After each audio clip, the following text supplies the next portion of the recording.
Tarehe 16 mwezi wa 10 imebeba mengi kweli kweli, licha ya kwamba ni siku ya chakula duniani, lakini pia ni siku ya usingizi tiba na ganzi. Na ni wazi kwamba baadhi yetu tumewahi kupata huduma hizi, lakini kuna wengine bado hawajazipata. Inawezekana siku moja ukawa miongoni mwa wale watakaohitaji tiba za namna hii. Tunafahamu wapo madaktari ambao wamebobea katika maeneo haya, na mmoja wapo ni pamoja na Dr. Frank Nyoni, mtaalam wa dawa za usingizi na ganzi kutoka hospitali ya CCBRT hapa Dar es Salaam. Tumemwalika hapa kuzungumza mambo haya. Karibu sana Dokta. Nashukuru sana ndugu mtangazaji. Mambo yanakwendaje? Namshukuru Mungu. Habari za CCBRT? Uko wema kabisa. Naendelea kutimiza wajibu. Hakuna watu mmewapiga huko? Of course ndio jukumu na talanta Mwenyezi Mungu alizotujalia. Hongereni sana. Naam. Nashukuru Mungu. Ni tiba ya namna gani? Kwa sababu tunafahamu ni tiba ambayo kama unahitaji labda kufanyia operation ama huduma nyingine, inakuwa ni miongoni mwa tiba ambazo zinatangulia kwanza. Labda wewe unafahamu zaidi, ni tiba ya namna gani? Kwanza tunavyozungumzia usingizi tiba alafu ganzi. Of course, tunavyozungumzia usingizi tiba na ganzi, kwanza kitaalamu tunasema kwamba mgonjwa anavyokuja hospitali baada ya kuonana na daktari, kuna daktari aliyemuona, inawezekana kutokana na matatizo ya kiafya yanayomkabili, ndio anahitajika kuendelea na matibabu ya zaidi ya kibingwa ikiwemo ya upasuaji. Sasa ili yaweze kufanyika, lazima kuna taratibu zinatakiwa zifuatwe na zizingatiwe. Kwa mmoja wapo, kwanza daktari aliyemuona lazima atoe taarifa kwa mtaalamu wa dawa za usingizi na ganzi, wala na mgonjwa wangu fulani kwa jina hili na hili anatakiwa kufanyiwa kitu fulani, inafanya upasuaji. Sasa atafikishwa kwa mtaalamu wa dawa za usingizi aweze kumuona, tunasema kumuassess, ile assessment ya kumhakikisha kwamba ili aweze kujiridhisha kwamba huyu mgonjwa niliye naye, je, atastahili kufanywa operation hii na kwa aina gani ya dawa za usingizi au ganzi itakayotakiwa kutumika. Kwa hiyo hivyo vitu lazima vifanyike kabla. Pia wewe unathibitisha kama anastahili kufanywa operation. Kwa sababu ninaweza kumthibitisha ndio au nikasema hapana. Licha kwamba daktari aliyemuona amesema kwamba atakiwa afanyiwe. Lakini wanasema ni kama muongoza ndege, yani kwamba kuna watu akiruhusu ndege inatakiwa iruke, basi ndio mimi nitakuwa ni final say. Kama bwana huyu mgonjwa wako kwa sasa tunaweza kuendelea, au kwa sasa tusubiri kidogo, tumpe muda, kuna kitu kinatakiwa kifanyike, au Na sababu zipi ambazo zinaweza inategemea. Kwa sababu kuna vitu vingine, kwa mfano kwa matatizo ya dharura hayana mjadala. Kwenye dharura lolote linafanyika, kwa sababu ndio maana mgonjwa anatakiwa kufuata procedures zote. Nitafanya taratibu za kuhakikisha kwamba lazima afanywe, kwa sababu hiyo ni swala la dharura. Lakini kwa mtu ambaye una plan kufanya operation, inatakiwa kufuata hizo taratibu. Kwa vitu ambavyo vya msingi, kwamba huyu mgonjwa tunatakiwa sisi kitaalamu, kwa hii tasnia yetu kuna kitu tunaita association, kitu kinaitwa ASA. Yani una specify mgonjwa huyu kwamba nataka nimweke kwenye grupu lipi kutokana na udharura wake au matatizo alionayo. Kwa hiyo baada ya kumuassess, kwa hiyo nitaona kwamba huyu mgonjwa yuko fit kwa kupewa au yuko tayari kwa kuweza kufanywa upasuaji, na nitachagua aina gani ya ganzi natakiwa kumpa. Sasa inategemea na aina gani ya operation anafanywa wapi, itachukua muda gani, na itakuwa na madhara yapi hiyo operation yenyewe. Kwa hiyo lazima tuamue, na tunashauriana na daktari atakaye kwenda kufanya hiyo. Ni kweli kwamba mnaondoa ufahamu wa mtu kwa wakati huo? Of course, kwamba na ni lazima uondoe, kwa sababu kitu cha kwanza, wewe hata ungekuwa wewe sasa ukaambia bwana unatakiwa kwenda kufanya operation labda upasuaji wa kusema tunakata mguu, lazima kiubinadamu kuna hali ambayo itakutokea. Kwanza wasiwasi, uoga, mawazo, naenda kupoteza kiungo. Sasa inakuaje? Unaona? Kwa hiyo ndio maana hivyo vitu vyote lazima unafikana na mtaalamu wa dawa za usingizi, lazima ukae kushauri, yani ni kama psychologist, lazima ataanza kukushauri, bwana hiki kitafanyika hivi, itakuwa hivi, baada hapo maisha yataendelea. Na itatumia dawa ya aina usingizi, utaelezwa faida na hasara zake. Lazima hicho kitu mgonjwa ajue kimoja, yani in and out, yani mwanzo mwisho. Sasa huwa mnakadiriaje kujua kwamba hii itamtosha? Ndio maana tunasema dawa za usingizi na ganzi zinategemea, zinaenda na uzito. Mara nyingi watu wanasema tu umri, lakini tunaangalia uzito wa mtu na vile vile hasa kikubwa tunatumia, ndio maana watoto lazima unapokuja kwanza, mimi lazima nijue uzito wako wakati mwingine lazima, kwa sababu dozi inaendana na uzito. Hapo na shauku sana ya kujua kwamba mwenye uzito mdogo anapewa ya kwa muda mrefu. Of course, kwa dozi utakayopewa wewe sio sawa atakayopewa dada. Mwenye uzito mdogo anaamka mapema mwenye uzito mdogo anaamka mapema au anazinduka mapema? Kuamka mapema inategemea aina ya dawa aliyopewa, na ndio maana nasema kwamba huyu mgonjwa anapoenda kufanyiwa upasuaji inategemea upasuaji wa aina gani anaotakiwa kufanyiwa na utachukua muda gani, kwa sababu kuna operation inaweza kwenda kama saa 10. Uzito bila shaka ni katika kiwango kile cha dozi. Yes, kwa sababu unategemea labda nataka kumpa dawa, let us say nitoe tu mfano, labda dawa fulani tunaita propofol. Labda nataka niitoe hii dawa, imeandikwa kabisa pale kitu, unatakiwa nitoe kwa uzito wa kilo 1, natakiwa nimpe labda miligramu 2. Unaona, kwa kilo. Sasa ana kilo 10 nitampa kiasi gani? Kwa hiyo unaizidisha. Yes. Kwa hiyo inachukua ile 2 mara 10 napata nampa 20. Kwa uzito wako ukiwa mkubwa unapigongwa dozi. Of course na dozi itazidi kwa sababu volume yako ni kubwa ya mwili. Kwa hiyo na uhitaji wa dawa utakuwa mkubwa. Hapo sawa. Kwa hiyo ndio hivyo. Lakini kikubwa zaidi itategemea pia sasa na hii dawa nayokupa lazima niijue kwamba effect yake inakaa kwa muda gani. Unaweza kupa dawa ganza hapo, kumbe baada ya dakika 10-15 ukaamka. Na kuna nyingine nitakupa sasa hivi utaamka baada ya masaa 2, baada ya masaa 3. Sio na wasiwasi, dozi yako itakuwa tu ya sawa. Yes, itategemea na yani hupewi tu kwa sababu ndio maana uzito ni muhimu mahali popote. Kwa hiyo ni kitu cha kawaida mtu. Sababu nataka nikuulize, patakiwa ujue uzito wako unavyotembea. Kwamba hata ukiongezeka unajua umeongezeka, umepungua. Kwa hata utakapofika hospitali, nesi pale kabla ya kufika kwa daktari lazima hivyo vitu vya mwanzo tunaita triage lazima vifanyike. Mwenzetu Jeffrey Mponda yupo Moi, tarejea hapa daktari kufahamu mengi zaidi na tazungumza pia na daktari kwa kule kuona pia kile ambacho kinafanyika. Jeffrey, habari za hapo na karibu sana. Naam, asante sana Hilda, habari za hapa ni njema, matibabu ya ngali yakiendelea. Ni katika chumba cha upasuaji hapa katika hospitali ya taifa Muhimbili, katika kitengo hiki cha upasuaji Moi. Hapa ndipo tulipo, ambapo hapa nakutana na Dr. Anastasia Komba. Yeye ni daktari katika masuala ya dawa za usingizi na ganzi tiba salama. Halikadhalika ipo na mtaalam William Aston. Yeye ni mtaalam wa dawa za usingizi na ganzi tiba salama. Ndani ya chumba hiki pengine tujue tu kwa ufupi ni chumba cha namna gani na ni matibabu ya namna gani yanapatikana hapa, hasa katika muktadha wa ganzi na katika muktadha wa usingizi na ganzi tiba salama. Tuanze na mtaalam William, pengine tuambie tupo katika chumba cha namna gani? Asante sana studio. Kama nilivyokwisha kutambulishwa, kwa majina naitwa William Aston, ni mtaalamu wa dawa za usingizi na ganzi tiba.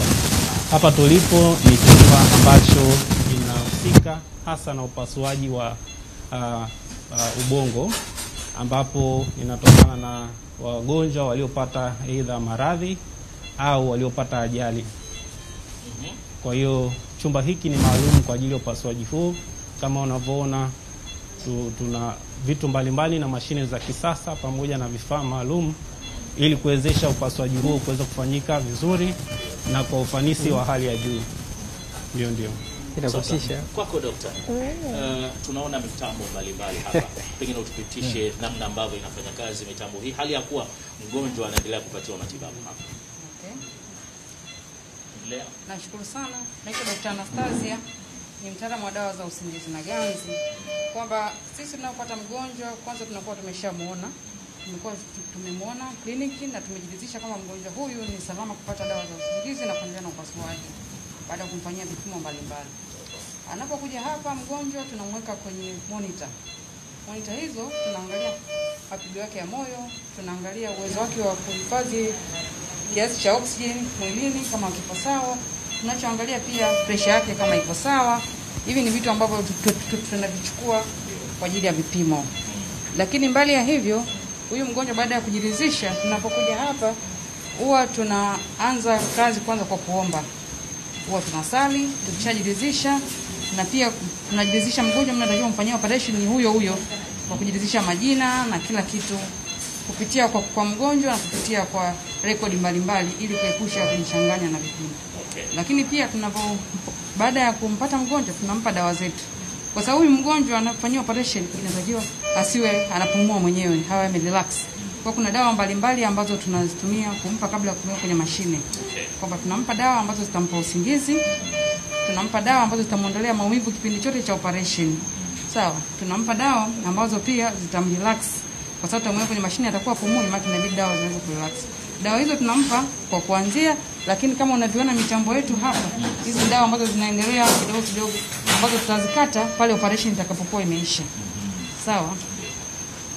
Hii unayoiona mbele yako, hii ni mashine ambayo tunaita ni anesthesia machine.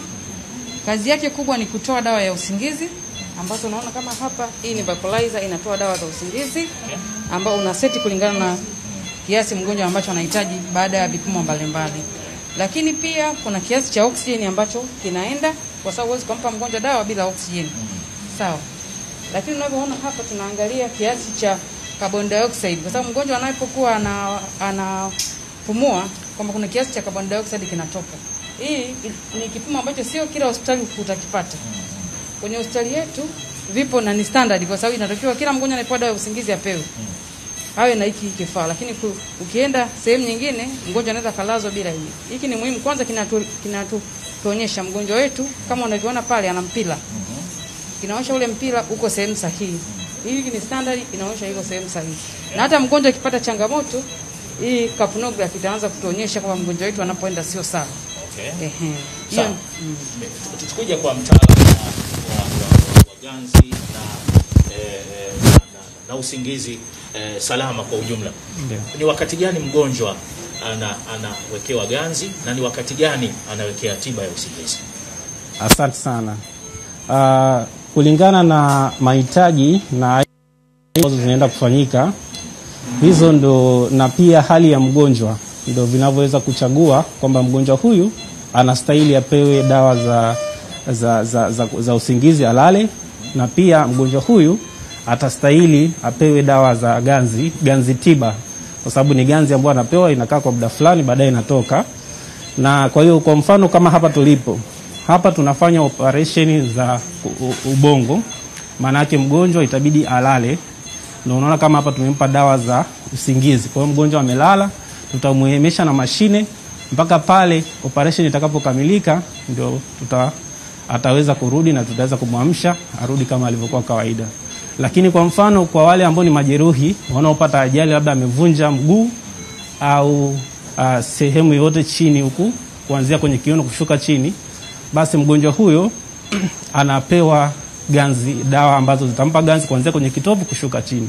Japo kwa sasa tumeenda mbele zaidi, tuna wataalamu hasa madaktari bingwa na wataalamu wengine ambao wameweza kusomea. Kuna kitu kwa sasa hivi tunatoa kitu kinaitwa regional anesthesia.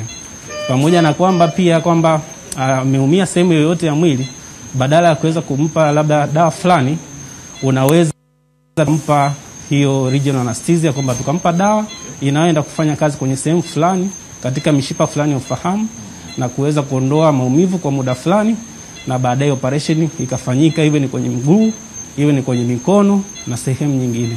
Sawa, nini huwa inakuwa ni changamoto pale ambapo mgonjwa anapewa ganzi ama usingizi, lakini kabla ya muda, yani kabla maumivu hayajaisha tayari anahisi maumivu? Changamoto inaweza zikawa nyingi. Inaweza ikawa either ni mashine, wakati mwingine ni dawa labda haziendi vizuri. Lakini kwa uhalisia kwa sasa kama sisi tulivyo, kama ulivyoweza kuona mitambo yetu, ina maana inatuonyesha kabisa mgonjwa wetu jinsi alivyolala. Je, kama amelala ametulia? Kwa sababu upasuaji ili uende vizuri unatakiwa mgonjwa apewe dawa vizuri. Kama mlivyoweza kuona tumesha seti dawa, maana yake tuna uhakika mgonjwa anaendelea kupata dawa bila kukosa dawa kwa wakati wote wa upasuaji. Na pia tuna vifaa kama hivi tunavyoangalia kwamba mgonjwa ametulia, maana yake tunajua kabisa mgonjwa amepata dawa za kulala na pia hana maumivu. Hata ukiangalia mapigo ya moyo jinsi yanavyopiga yanaonyesha kabisa mgonjwa huyu hayuko kwenye maumivu. Okay. Na Dr. Anastasia, mmepiga hatua kiasi gani hapa moyo katika hospitali? Kama alivyosema, yani ukiangalia na sehemu nyingine kwamba wagonjwa wote wanaofanyia labda operation kama za mikono mfano, walikuwa wanapewa dawa na lala. Lakini sasa hizi wanapokuja kwetu tunawapa hizo regional anesthesia, regional block, kwa kutumia kifaa hiki cha ultrasound. Tuna block ile mishipa tu husika. Kwa hiyo mgonjwa anafanyiwa operation bila kuwa amelala, na hata anapomaliza operation mgonjwa anakuwa hana maumivu. Dawa hizi ni salama zaidi, na hata pia wagonjwa wetu wameripoti kufurahia huduma hiyo, ambayo sehemu nyingine mara nyingi hawawezi kupata. Na mbali ya hivyo, kwa sasa hivi kuna huduma mpya ambayo tumeanza. Mbali ya dawa za usingizi ambazo tumezoea, ambazo tunatoa kwa ajili ya maumivu ya muda mfupi, kuna dawa ambazo tunatoa kwa ajili ya maumivu ya muda mrefu. Mfano, watu wanakuja wana maumivu ya mgongo ya muda mrefu, basi kuna dawa baada ya kujiridhisha umempa dawa za kawaida zimeshindwa kufanya kazi, kuna matibabu ambayo tunayatoa yanawasaidia zaidi. Na tunaenda mbele zaidi, sasa hivi tunataka kwa wagonjwa hata ambao wana shida za magoti, aidha amefanywa operation, mambo yajaenda vizuri, au hawezi kufanywa operation labda kwa sababu ya gharama au umri wake anaona kwamba sio salama kwa hiyo kufanywa operation. Mgonjwa mwenyewe hana utayari, lakini tunaweza tukampa dawa zikakata maumivu. Hizo ni huduma mpya zaidi ambazo zinapatikana hapa Moi, wakati sehemu nyingine hazipatikani. Hongereni sana kwa hakika. Na tukirudi kwa mtaalamu wa ganzi salama na usingizi. Ndio. Tunapozungumzia kwenye usingizi, ni kwa muda gani mgonjwa anaweza akapatiwa sasa tiba hii na ikadumu kwa muda gani? Pamoja na ganzi pia. Kwa maana muda gani anapatiwa tiba hii na itadumu kwa muda gani? Asante sana. Kulingana na aina ya matibabu na operesheni zinazotakiwa kufanyika, inategemea, kwa sababu tunavyoweza kumpa mgonjwa dawa za usingizi au ganzi tiba, maana yake inategemea, tunaendana na uhalisia wa operation inayofanyika. Kwa mfano, kwa operation kama hizi za kufungua za operation za ubongo, inatulazimu sisi tutaendana mpaka pale operation itakapokamilika. Kwa hiyo muda sahihi ni kwamba tutaanza pamoja, baadaye tutafanya operation mpaka pale daktari atakapomaliza kufanya upasuaji, ndio pale sasa tunapoanza kumwamsha mgonjwa. Kwa hiyo kipindi kinategemeana, kwa sababu hizi ni wakati mwingine ukuta ni operation ndefu na za kibingwa na bobezi, kwa hiyo wakati mwingine zinachukua muda mrefu ukilinganisha na nyingine ambazo zinafanyika sehemu nyingine, hasa hizi za vichwa. Zile za ganzi ambazo tunazitoa, kwa mfano tunavyochoma spinal anesthesia, zile hazichukui muda mrefu sana. Muda mwingi ukitoa ile dawa inaweza kukaa masaa 2.5 mpaka masaa 3, basi mgonjwa akaanza kujisikia uhalisia wake wa kawaida mwanzo. Lakini sawa. Dr. Anastasia, kwa muktadha wa siku hii ya leo juu ya tiba ya usingizi na tiba ya ganzi salama, nini ujumbe wako kwa jamii? Ujumbe wangu ni kwamba wagonjwa kwanza tunawakaribisha, kwa sababu kuna wagonjwa wanaogopa kufanyia operation kwa sababu wana wasiwasi dawa zetu za usingizi sio salama. Kwa hiyo wanaogopa kupata huduma sahihi ya kufanyia operation. Mtu akiwaza kufanyia operation, dawa ya usingizi inaweza nisiamke. Kwa hiyo kwamba tunamhakikishia kwamba dawa zetu ambazo tunatoa ni salama, tunajifaa salama. Kwa hiyo waje hospitali yetu ya Muhimbili Orthopedic Institute kwa ajili ya kupata huduma bora. Sasa mtaalamu wa dawa za usingizi na ganzi kwa ujumla, nini wewe ujumbe wako kwa jamii? Ujumbe wangu kwa jamii ni kwamba sisi kama taasisi ya mifupa Moi tumejipanga vizuri kuweza kuwahudumia wananchi wote ndani na nje ya nchi. Kama unavyozidi kuangalia kwa sasa, tumeweza kutanua wigo, kwa hiyo tunawakaribisha waweze kuja tuwahudumie, wawe na wajisikie vizuri, na tunawahakikishia usalama, sababu tuna vifaa, tuna madawa ya kisasa kabisa, na tuna wataalamu na wabobezi ambao wako kwa ajili ya kuhudumia wagonjwa. Tupo kuwasaidia masaa yote 24, kwa hiyo tunawakaribisha sana. Nakushukuru sana. Asante sana. Basi hayo ni kwa uchache ambayo tumeyapata kutoka kwa Dr. Anastasia Komba, ambapo yeye ni daktari bingwa wa dawa hizi muhimu katika masuala ya usingizi sanjari na ganzi, kama tulivyoshuhudia pia mitambo mbalimbali ambapo ipo hapa ikiwa inasimamiwa katika masuala ya utaalamu wake. Tulikuwa naye pia William Aston, yeye ni mtaalamu wa dawa za usingizi na ganzi tiba salama. Turudi kwenu hapo studio kabla muendelezo zaidi wa mada hii. Naam, shukrani sana Jafari Mponda akitujuza kutoka Moi hapo Muhimbili, chumba ambacho wanafanya upasuaji. Hapa leo ikiwa ni siku ya usingizi tiba pamoja na ganzi, na tunaye hapa Dr. Frank Nyoni akitupa uzoefu, akiwa ni mtaalamu wa dawa za usingizi pamoja na ganzi, na wale tulikuwa na mwenzetu Jaffer Mponda akiwa kule Moi kutuonesha kile ambacho kinajiri, na tuliona katika chumba kile wapo wataalamu aina mbalimbali, lakini miongoni ni nyinyi ambao mnakuwa wataalamu sasa wa usingizi tiba pamoja na ganzi. Na hii hutolewa kwa njia tofauti. Kuna ile ya sindano na nyinginezo. Labda utuambie pia kila mmoja. Kwa hiyo baada ya kujiridhisha mgonjwa wangu sasa anakwenda kwa ajili ya kufanya upasuaji, na nimeona kwamba yuko vizuri. Kwa hiyo kinachofuata sasa ni maandalizi kile chumba cha upasuaji. Lazima nifanye maandalizi ya kuona kwamba huyu mgonjwa wangu niliyemwona alihitaji kitu 1, 2, 3, 4, 5, vitu vyote lazima viwe tayari kwenye mpango kazi. Na hii kazi yetu lazima inahitaji kuwa na msaidizi. Kama ilivyo pilot anakuwa na pilot mwingine msaidizi wanaongoza ndege. Ni vivyo hivyo kwa sisi. Kwa hiyo huwezi kuifanya hii kazi ukiwa peke yako. Sasa ni mikono mimi inahitaji mikono zaidi ya 4 na kuendelea ili muweze kumsaidia mgonjwa mmoja. Kwa hiyo kama ulivyosema, dawa ziko za aina nyingi. Kuna zile dawa za usingizi ambazo anapewa kwa sindano kupitia mshipa. Kuna dawa za usingizi anaweza pewa kwa njia ya kuvuta kwa hewa. Na ziko za usingizi zingine za kupunguza maumivu kidogo, kama za spray kama wanazotumia wana michezo, amepata maumivu kidogo wanapuliza hapo kupunguza maumivu. Lakini zipo za tube za kupaka. Sasa inategemea tu aina gani nitakayompa kutokana na operation anayokwenda kufanyiwa. Kwa mtu anataka kufanyia operation labda kiuvimbe kidogo tu hapa, hahitaji kupewa dawa ya usingizi ya mwili mzima akalala. Kwa hiyo nitadili na sehemu ile tu. Lakini hizi za mshipa pia kuna ile anesthesia wanasema ile iko general anesthesia ambayo ya kulala moja kwa moja. Iko inaitwa regional anesthesia, au unampa ganzi mtu sehemu tu ya mahali fulani unataka kufanya. Kwa mfano nataka kufanya operation ya mkono, nataka kukata kiungo sehemu fulani hapo. Kwa hiyo nitahakikisha kwamba hii ganzi huko anakuwa na ufahamu, lakini tumeua sehemu fulani tu ya mwili. Kwa tofauti gani kati ya usingizi, dawa ya usingizi na ganzi? Of course tofauti upo, kwa sababu kumpa usingizi mtu akalala maana yake hujampa ganzi. Anaweza kuwa amelala lakini ukimfinya atasikia maumivu na lakini amelala. Lakini ukimfanya jambo lolote ambalo likamletea maumivu atasikia maumivu na ataamka. Kwa hiyo pale amelala. Yaani wanasema umempa sedation lakini hujampa ganzi. Sasa kuna dawa utampa sasa kusema kwamba sasa hii hata nikifanya kitu chochote au atoka mchoma sindano hawezi kushika. Kwa lazima umpe usingizi na ganzi. Of course. Hiyo lazima ifanyike hicho kitu, kwa sababu ndio maana nasema inategemea huyu daktari anakwenda kufanya operation ya aina gani. Kuna baadhi ya watu huko nyuma, sasa sijui sasa hivi umewahi kusimulia kwamba operation inafanyika, mtu anapewa ganzi, alafu inaisha, operation haijaisha na mtu ameamka. Ndio. Hii inawezekana vipi?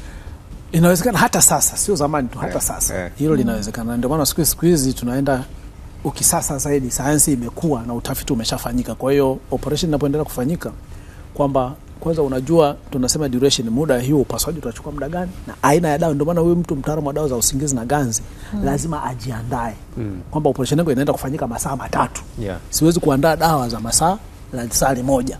Unaona? Kwa hiyo ndani ya masaa 3 haya ni hakikisha kwamba dawa zile zote ninakopo nazo, kwamba ni kitu continuously, yani unafanya kitu kwa muendelezo. Unampa dawa kwa rate fulani, itapungua baada ya muda fulani utaongeza. Na unaona kwamba sasa hivi ganzi imeanza kupungua, inahitajika kuongezwa, unaongeza aina fulani ya dawa. Na vifaa hivi ndio vyote vinaendelea kukusaidia kuonyesha maendeleo ya mgonjwa wangu. Ndio maana unaona pale theater viko vitu vya aina mbalimbali. Amekuonyesha pale kwamba hii inapima pressure, inapima carbon dioxide iliyoko ndani ya mwili, kiwango cha oxygen kinachoingia, kinachotoka, vyote hivi viko pale vinamsaidia huyu mtaalamu wa dawa za usingizi. Lakini lazima kwanza awe mjuzi wa kufahamu hivyo vifaa. Namna ya kuvitumia lazima ujue. Bila kufahamu hicho kitu huwezi, kuna utakuwa unaviangalia pale ni kama ni vimekaa kama mapambo. Bila shaka kabla teknolojia hii hali ilikuwa tofauti. Ilikuwa zamani watu walikuwa wanafanyaje? Zamani kwa kweli kila kitu tunasema maendeleo yanakuwa kwamba watu wanaanza kwanza utafiti na kujua kama hiki, kwa mfano zamani inawezekana watu walikuwa wanafanya operation bila ganzi. Kwa hiyo inaweza kuta labda ni kumkamata mtu kwa nguvu, tumpasue hapa, tupasue jipu, tufanye nini. Sasa hivi ilikuwa sio rafiki. Unaona, ndio ilikuwa hivyo. Sasa inatengeneza uoga, inatengeneza chuki, mpaka akitoka huyo mtu lazima hata kuwa rafiki na wewe. Unaona, sema atakuwa anakuogopa popote, especially kwa mfano kwa watoto. Mtu mzima anaweza kwa mtoto inakuwa hakukuwa hata na miti shamba Sasa ndio hivyo vitu tunasema inawezekana ilianzia huko, lakini zamani ilianza mbali. Ndio hata wengine walikuwa wanachukua kisu anakiweka kwenye moto, kishapata moto afa anakiweka pale ambako sio. Unakuta watu kama Wamasai siku zote wenzetu wanafanya tohara labda bila ganzi bila ule ni ukatili kwa kweli, of course ni ukatili, maumivu. Sasa wanataka mtu atoke pale kishujaa yani. Sasa ule sio ushujaa. Hakuna ushujaa unaosababisha maumivu. Yani ule sio ushujaa, nataka uvumilie yani ushujaa wa kulazimishwa sio wa hiari. Ushujaa ule wa yani hapa nimelazimishwa, nisipofanya hivi itakuwa aibu kijijini, itakuwa hivyo. Sasa haitakiwi namna hiyo. Kwa hiyo hata mgonjwa anapokuja hospitali hatakiwi kupata. Nasikia zamani pia ilikuwa watu wanampiga mtu hapa wanakuzimisha unadondoka. Sasa ndio hayo nasema studies zilikuwa zinafanyika. Inawezekana kwa alikuwa anapigwa anadondoka hapo anafanya operation, lakini wengi lazima wafe kwa sababu hiyo sehemu ni very sensitive. Mishipa yote ya fahamu imepita hapo. Sasa hata sasa hivi mtu akikugonga au ukijigonga sehemu ni rahisi kupoteza maisha. Sasa hayo yalikuwa zamani. Kwa hiyo watu walikuwa wanafanya utafiti kuona kwamba mpaka tufikie mahali sayansi inavyokuwa, huyu mtu amekuja hospitali aje na arudi alivyotoka salama. Kuna kitu kinazungumzwa kwa watu ambao wana experience ya kwenda kufanya hizi operation kwenye nchi nyingine kama India. Wanatoa experience kwamba mtu akishafanya operation ni wazi kwamba baada ya operation pia anaweza akawa anasikia maumivu. Kwa hiyo ganzi anayopewa inakuwa ni ganzi ambayo anakaa nayo mpaka atakapopona ile operation. Yani kuanzia amefanywa operation mpaka anapona hajasikia maumivu yoyote. Sisi tunampa mtu ganzi kwenye ule muda tu operation. Manake baada ya pale yale maumivu baada ya post operation anaendelea kuyapata. Kwa nini hatufanye kama wanavyofanya India? Kitu cha kwanza, unajua mtaalamu wa dawa za usingizi na ganzi anafurahi zaidi kwamba operation imekwisha vizuri na mgonjwa ameamka salama. Na anavyokwenda wodini tunakuwa na kawaida ya kufuatilia maendeleo yake. Sasa unajua kitendo cha ganzi kuisha haraka, kwanza kuna faida mbili. Kwa sababu mgonjwa inategemea afanye operation gani. Kwamba inahitajika, kuna wakati mtu anakuta mama mjamzito akishafanya operation sasa baada ya kupata ganzi ile sindano ya mgongoni leo chuma, labda anatakiwa aanze mazoezi as soon as possible, mapema iwezekanavyo, ili kumsaidia recovery, yani kupona kule kwa haraka. Mazoezi tunaita ambulation. Mazoezi ni muhimu zaidi. Sasa kwa wenzetu inawezekana kwa sababu na pale sio anaendelea kupewa ganzi tena, hapana. Ni dawa sasa za kupunguza maumivu. Ndio. Ziko dawa za maumivu, inaweza kuwa kama hizi paracetamol, kuna diclofenac, kuna pethidine, kuna nini. Sasa inategemea mgonjwa wa wodini alikolazwa. Na hata sisi hapa Tanzania hivyo hivyo, kwamba mgonjwa akitoka daktari anasema andike huyu mgonjwa ataendelea na dawa za maumivu kwa muda wa masaa labda 24, masaa 48, masaa 72 kutokana na operation ipo, ili mgonjwa huyo aendelee kwamba yani atoke na historia nzuri, sio historia ile ambayo inampa maumivu. Unaona, kwa sababu maumivu yanaua yakizidi. Ukiachana na hizo dawa za maumivu, daktari nao anazungumzia ile ganzi ambayo mtu anasema anapigwa ganzi ambayo anaweza kukaa nayo hata miezi 3. Inawezekana? Hapana. Na ganzi ya miezi 3 huyo mgonjwa labda yuko ICU. Kwa sababu mgonjwa aliyeko ICU tu kwanza ni mgonjwa wa dharura. Kuna dawa anapewa pale za usingizi asiwe na disturbance yoyote ile na za maumivu. Unaona, asiendelee kusikia maumivu, kwa sababu wakati mwingine kila kitu kinamtegemea mtu mwingine, labda kwenye kula, kwenye kumsafisha, kwenye kufanya nini. Sasa hiyo kama yuko ICU kwa muda wote mpaka atakapoondoka, unaweza kusikia mtu amekaa ICU labda hata mwaka. Kinachofanyika kule ni kuhakikisha kwamba huyu mgonjwa yuko pale comfortable, ingawaji haelewi mazingira yaliyoko pale, lakini anaishi kwa usaidizi wa muuguzi na daktari ambaye anaangalia kwamba huyu sasa mgonjwa anahitajika hiki kitafanyika. Ni sehemu moja wapo ya hizo ndio tunaita zile sedation. Itakuwa na pale dawa zile za kulala za usingizi zisimletee disturbance ya aina yoyote, kwamba kwa kufanya hili disturbance itamletea lile tatizo alilonalo likazidi au likachelewa kupona. Naam, daktari. Kwa tatizo la ubongo labda au nini, kitu cha namna hiyo. Naam, daktari. Inaelezwa wataalamu mpo wachache hasa katika eneo hili. Kama unaelewa kwamba ni kiasi gani wapo na kwa nini hasa kuna idadi hiyo, na vipi mnatosheleza mahitaji? Kwa sasa hivi sina idadi maalum, lakini of course serikali sasa hivi imejitahidi kwa namna moja au nyingine kuongeza hii, yani kwanza kuitambua hii kada. Mwanzoni ilikuwa haitambuliki kivile. Yani unajua, kulingana na wale waliotangulia wamejaribu kuhamasisha na kutoa elimu kwamba hii kada ina umuhimu wake, ni sehemu ya tiba, kwa kuhakikisha kwamba mgonjwa anayekuja hospitali anapata tiba stahiki na anatoka akiwa salama.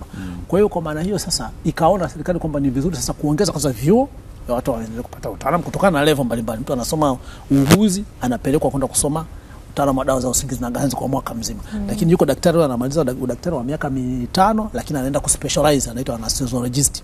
Kwa hiyo anaenda kusoma tena miaka 3. Anaitwaje? Kwa rank hiyo.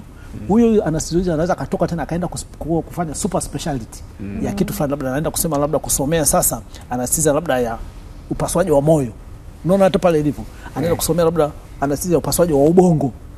Au anaenda kusomea upasuaji labda wa mishipa ya fahamu. Kwa hiyo tunaita super specialty. Kwa hiyo na hii serikali imejitahidi kwa namna moja au nyingine kupeleka wataalamu nje kwa miaka kadhaa ili nao wakirudi waelimishe wengine kwa kada mbali. Kwa hiyo sasa siku hizi kuna training zinaendelea hata in job. Kwa hiyo pale ndani ya taasisi yetu tunaweza kuwa na watu fulani tunaweza kuwa train mle ndani wawe kama waweze kusaidia, kwa sababu hizi kazi za kuhudumia mgonjwa wanasema ni teamwork.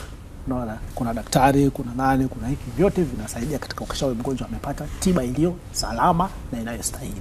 Yeah. Kwa hiyo kwa kiasi kikubwa serikali imejitahidi sana kupunguza hili gap la wataalamu. Nilikuwa najaribu kucapture hapo nani ninavyoitwa ni kitaalamu.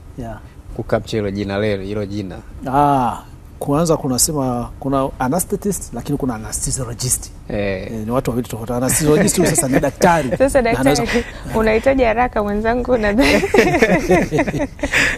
kwa hiyo tuko kwa nafikiri tubaki tu kwa daktari wa usingizi. Lakini generally wote wanafanya kazi moja. Na kwako nini? Isipokuwa tu sasa ujuzi. Ndio maana nataka kwa daktari wa upasuaji. Mwingine anakuwa mpasuaji lakini ni daktari amesoma udaktari. Wote wanafanya kazi leo moja.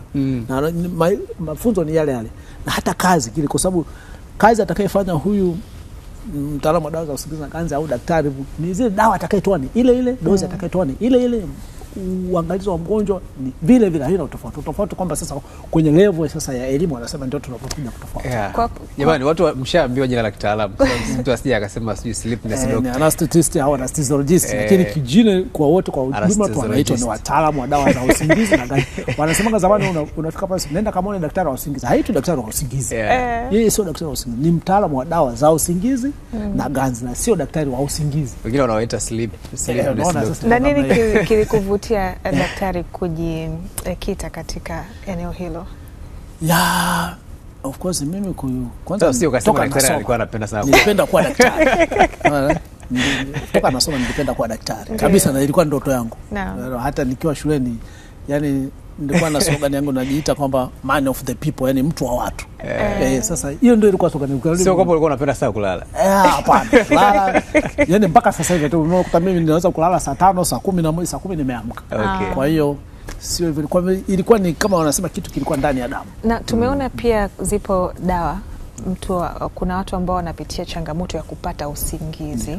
Sasa katika hali ambayo sio ya udharura kama huu katika matibabu, anameza dawa ili apate usingizi. Kuna madhara yote katika kutegemea hasa dawa za usingizi ili mtu kupata usingizi? Kwamba kitu kikubwa tunachokiita sisi kitaalamu kinaitwa addiction. Kwamba huyu mtu akishazoea kumeza hizo, kwa mfano wao wanaotumia madawa ya kulevya. Sababu tunaita madawa ya kulevya, lakini ndio hayo sasa yanawaletea ile hali ya kupoteza ule utimamu wa akili. Unakuta mtu anaenda dukani ananunua Valium anameza. Kwanza anameza dozi ambayo sio ya kwake, kwa sababu dawa hizo kama nilivyosema zinatolewa kwa uzito maalum wa mwili wako. Mtu anaweza kuchukua vidonge 5 vya Valium akameza kwa wakati mmoja, haviendani na uzito wake. Na kadri siku zinavyoendelea kutumia dawa, mwili nao una sense, yani unakuwa sugu kwamba alikuwa anameza vidonge 2, unafika kipindi unataka 3, unafika kipindi unataka 4, unafika kipindi unataka dozi. Kwa hiyo anaongeza, kwa hiyo baadaye inamletea madhara. Sababu ubongo haupo active. Chukulia tu mfano wao mateja wanavyotumia hizo dawa, mwisho wa siku anakuaje? Yani ushirikiano ule katika jamii haupo. Kwa hiyo kwa mantiki hiyo ungeshauri watu wasitumie dawa za usingizi? Of course, yani ndio maana tunasema hivi, dawa zozote usitumie bila ushauri wa nani? Lakini sasa mtu huyu daktari anasema kwamba yani yeye hawezi kulala, yani anapata usingizi kabisa. Kwa hiyo kimbilio lake pekee ni dawa. Sasa kupata usingizi kuna mambo mengi. Natakiwa uonane na watu wa kisaikolojia pia, kwa sababu inaweza kuwa ni tatizo la kisaikolojia limemletea hiyo kitu, alikuwa na msongo wa mawazo anafanya. Kwa hiyo umekata mawasiliano yanaweza, wanasema ile center of sleep inakuwa imeshapoteza uwezo wake wa kufanya kazi. Kwa hiyo na kama mtu ikifika muda time akikumbuka kitu fulani, basi usingizi unakata. Unaona, sasa iko namna hiyo. Sasa wewe unatakiwa uonane na watu wataalamu wa kisaikolojia zaidi, waweze kumpa ushauri zaidi na kuweza kumrudisha kwenye ile hali. Kila binadamu lazima apate usingizi, kwa sababu usingizi pia ni afya. Kwa hiyo ukiona upate usingizi ujue kuna tatizo. Una matatizo ambalo unatakiwa sasa ukajua ni tatizo. Una matatizo tena makubwa. Sio ukimbilie dawa. Sio kwamba ukimbilie kumeza dawa. No. Ni tatizo ambalo linahitaji pengine ushauri zaidi wa kitaalamu. Na sio kukimbilia kusema bwana sipati usingizi, hebu nipe dawa. Kama mtu anafanya biashara dawa atakupa tu dawa kwa sababu anataka hela. Sasa kuna mtu mwingine anaweza kukuta labda anateswa labda na mapenzi, ndio inamkosesha usingizi. Kwamba akipata mpenzi mwingine usingizi umekuja. Usingizi unakuja. Sasa ametafuta faraja ambayo pengine wakati mwingine huyu aliyempata pia baada hapo tena inaweza kukawa tatizo pia vile vile. Nikarudi pale pale. Ndio mtu anasema kwamba ninakunywa pombe ili kupunguza mawazo. What if pombe ile ikishaisha? Mawazo yako pale pale. Naona kwa hiyo sio tiba. Ndio tatizo liko hivi. Sisi tunapenda kufanya njia za mkato. Ndio maana hata kwenye tasnia yetu hii hakuna kitu shortcut. Lazima ufuate taratibu. Ikianza dawa fulani nitakupa dawa fulani, nitakupa dawa fulani kwa wakati fulani. Hakuna mahali nitaanza A, nitaanza Z badala ya kuanza na A. No, lazima ufuate principle. Ndio maisha yanakwenda na hata kwenye dawa za usingizi tunaishi na hiyo. Turejee kule Moi, taasisi ya tiba ya mifupa Muhimbili. Mwenzetu Jafari Mponda anatujuza leo ikiwa ni siku mahususi kwa ajili ya uelewa kuhusiana na hili. Kauli mbiu kwa mwaka huu inasemaje? Lakini kwa upande wa Moi pia ni kwa namna gani wamefanya maboresho katika eneo hili. Mponda, karibu uendelee.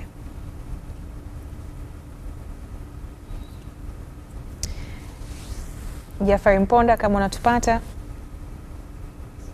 Ni huduma, mimi nakupata uzuri. Naam, karibu. Nawapata uzuri hapa. Asante sana. Bado nipo na Dr. Anastasia pamoja na mtaalamu hapa wa ganzi pamoja na tiba ya usingizi. Tukianza na Dr. Anastasia, kwa upande wako tunaona maendeleo ya mitambo mbalimbali hapa. Pengine ni tiba gani nyingine mpya mnakwenda kuizindua ama tayari imekwisha anza katika kitengo chenu hiki na matibabu haya ya dawa hizi? Okay. Kama nilivyosema, kwa sababu wenzetu wanaendelea na sisi hatujataka kubaki nyuma. Kwa hiyo na sisi tumeanza kuendelea. Kwa sasa hivi kuna huduma mpya ya maumivu ya muda mrefu. Kama ambavyo tunajua, maumivu ni dalili kwamba kuna shida. Kwa hiyo baada ya kuitambua hiyo shida, kuna saa nyingine kwamba inabidi uyazuie maumivu.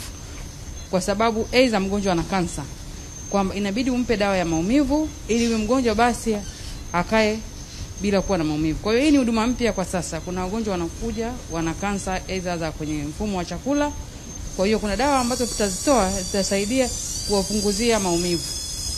Kuna wagonjwa ambao wana maumivu kama nilivyosema, maumivu ya magoti, maumivu ya nyonga, maumivu ya mgongo, hata maumivu mengine yote. Baada ya kuyatafutia sababu kwa nini huyu ana maumivu, basi tunaweza kuyazuia yale maumivu huku mgonjwa akiendelea kupata tiba sahihi ya ugonjwa wake.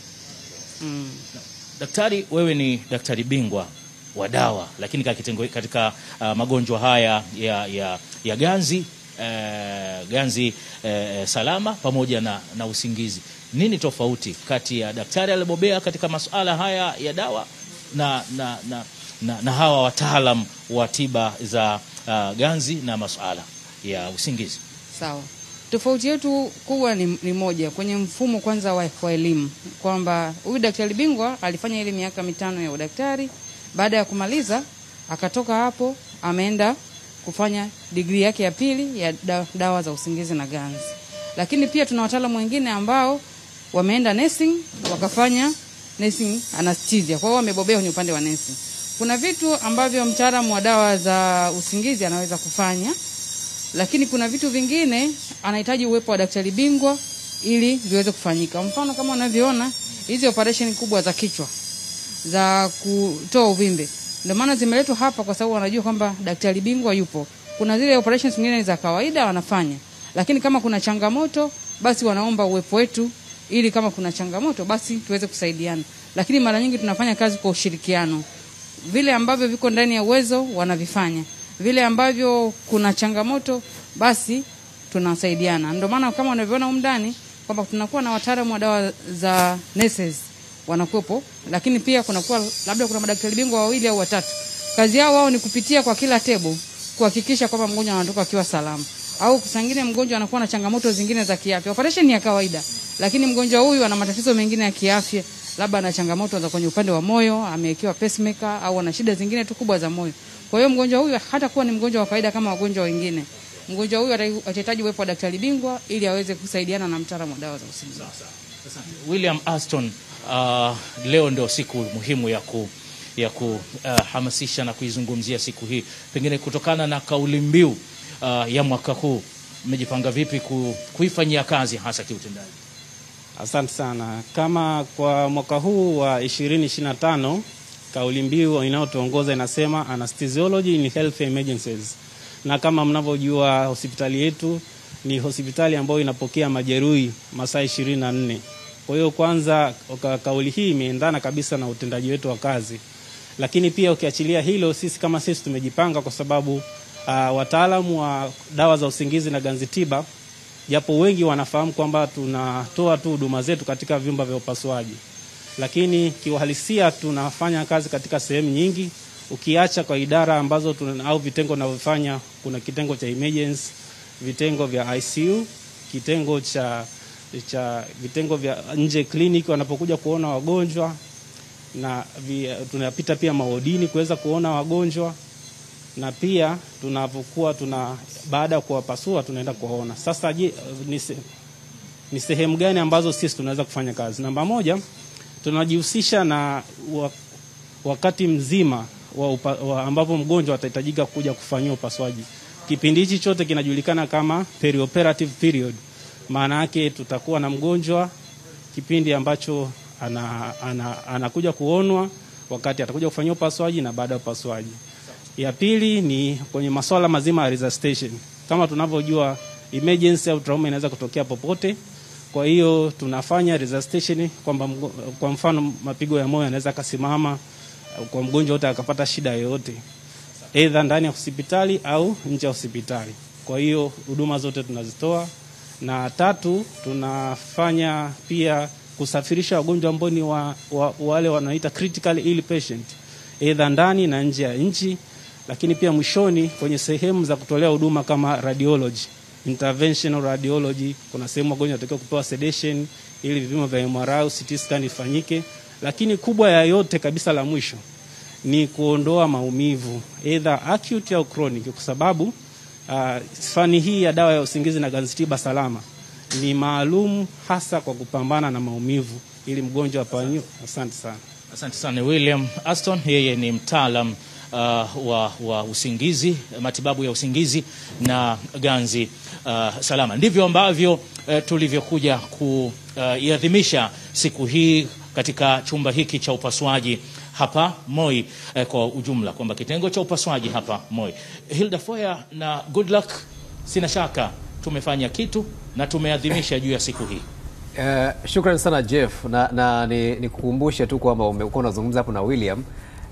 Nimwambie tu kwamba daktari wa kwanza anesthesiologist wa kwanza kabisa ambaye anaheshimika kwenye kada hii alikuwa anaitwa William Morton. Yes. Kwa hiyo William pia mwambie na yeye somo wake ndio alifanya kazi ya kwanza kabisa hii. Ndio tunayemkumbuka siku hii ya leo. Kabisa. Mwaka 1818 mpaka akaja kufariki 1868. Kabisa. Umri huo. Kabisa daktari. Sasa kumbukumbu iko ni zaidi kwa ajili yake. Kabisa. Na ndio maana tunafanya leo. Tunafanya tarehe 16 mwezi Oktoba. Kama kumkumbuka yeye. Sasa watu wana hofu awali katika matibabu haya kuchomwa sindano kwenye mgongo, wengine wakiwa wanahofia hasa pia maumivu baada ya upasuaji na hata baadaye kupata changamoto yoyote ya mgongo. Kuna athari zozote ama athari ni zipi hasa katika upande huu? Kwenye issue ya sindano za mgongo zaidi tunaangalia faida kuliko hasara. Kuna faida zaidi kuliko hasara. Ndio maana ikafika mara mtu anapokuja kukitoa kitu kwenye public, maana yake ameshakipima na kuona hiki kina faida nyingi zaidi kuliko hasara. Chenye hasara kiwezi kukua kikaendelea kufanyika. Kwa hiyo ile inakuwa ni wanasema ni fikra tu kwamba maumivu haya yametokana na ile sindano ndio choma mgongoni. Kwa nini hayo maumivu hayatokei ukichoma sehemu nyingine ukayasikia baadaye? Kwa nini iwe mgongoni? Tunasahau kwamba maumivu ya mgongo yana sababu nyingi sana, nyingi mno, ambazo wengi sasa kwa mtu kama alishafanywa upasuaji kwa kutumia sindano, kuepusha hizo sababu zingine, ya kwanza ataiweka ni ile sindano kwamba inakuwa kwenye mindset kwenye kichwa chake kwamba ile sindano niliyochoma ndio inaweza kuwa inanisababisha. Lakini si wote wanaouma mgongo walichoma sindano za mgongoni. Wengi ukiangalia namba wanaouma mgongo hawakuchoma hizo sindano. Unaona? Sababu ni nyingi mno. Sindano ile huwa haisababishi kabisa kwenye, haina uhusiano na maumivu ya mgongo. Isipokuwa ina uhusiano tu na maumivu ya kichwa. Hilo tunafahamu. Kwamba unaweza kuchoma sindano mwingine baadaye mtu siku operation inapokwenda anaweza kuwa analalamika kichwa kuuma nini kutokana na sababu mbalimbali ambazo sisi kitaalamu tunazifahamu. Inategemea kwa anachomwa sindano, ilichomwaje, mtaalamu aliyemchomwa, aina ya sindano iliyotumika, dawa, dozi aliyompa, ni vitu vingi. Na hakuandaliwa vizuri. Kwa hiyo sindano ile haina mahusiano kabisa na maumivu ya mgongo. Yana vitu vingi, uzito wako wa mwili, aina ya maisha yako unavyoishi, ubebaji wa mizigo, sehemu unazolala kitandani, yote yanaweza kukuletea nini, kukupelekea kupata maumivu ya mgongo. Umegusia hapo maumivu ya kichwa. Na kuna baadhi wanaona kama anakuwa anashindwa kuongea, hasa kuongea vizuri. Kuna uhusiano pia katika hilo swala la kuongea na hata sindano hizi za mgongo? Sasa inategemea kama alipata sindano za ganzi na nini kabla hakuwa na hiyo historia ya kutokuongea vizuri. Kuna vitu vingi vinaweza kuwa vimesababisha, vingi mno. Kwa sababu kwanza tatizo tu lililomleta hospitali inaweza kuwa ni sababu pia yale matibabu tu. Na kingine ni ile maisha, wakati unajua hospitali ni sio sehemu rafiki. Yaani hospitali ni kama kituo cha polisi. Unakwenda ndio hawaendi watu wazima, wanaenda wagonjwa. Kwa hiyo unaenda pale mgonjwa anahitaji faraja, anahitaji nini, matumaini, kupata matumaini kwamba nimekuja hapa nitatoka kama nilivyo kuja. Sasa anaweza akakutana na watu wengine akapata shida tu, amekutana na mlinzi ameanza kumkwaza, anakutana labda na mtu wa kumsupport anamkwaza. Kwa hiyo kwenye kichwa tu tayari zile hasira, akafika mpaka atapoteza imani mpaka na daktari anayekwenda kumhudumia. Kwa hiyo kila atakapopita lakini ndio maana siku hizo unakuta serikali na taasisi zimeondoa hiyo hali. Unakuta kuna madawati pale, nisikilize mimi, nikuhudumie, nifanye ile, inampa urafiki. Kwa hiyo haina uhusiano na kusema kwamba anapoteza kuzungumza, isipokuwa kama alikuwa bado yupo kwenye dawa za usingizi na ganzi. Of course kwamba umeshampa dawa hizo kwamba yani wanasema zimefanya baadhi ya viungo kutokufanya kazi yake inavyotakiwa. Kwa hiyo anavyoendelea kulikava na kuamka taratibu, hata kuzungumza, yani tunasema mtu anapata blood speech, yani anaongea lakini maneno hayatoki vizuri. Kwa hiyo bado yupo kwenye ile hali ya kulewalewa, kwenye ile hali ya ganzi. Kwa hiyo mpaka atakapo recover. Lakini hali kiendelea, zipo dawa pia tunaita antidote. Kwa hiyo anaweza kapewa dawa fulani kumreverse, kumrudisha kwenye hali yake ya kawaida. Kwa hiyo haiko hivyo sana. Sawa. Na kwa wagonjwa wa pumu kuna namna ambavyo dawa hizi zinaweza ikawaathiri kwa namna moja ama nyingine. Wagonjwa wa pumu. Ndio. Ndio maana tunasema kwamba huyu mgonjwa anayeenda kufanyia upasuaji lazima apite kwenye kliniki ile ya dawa ya usingizi na ganzi.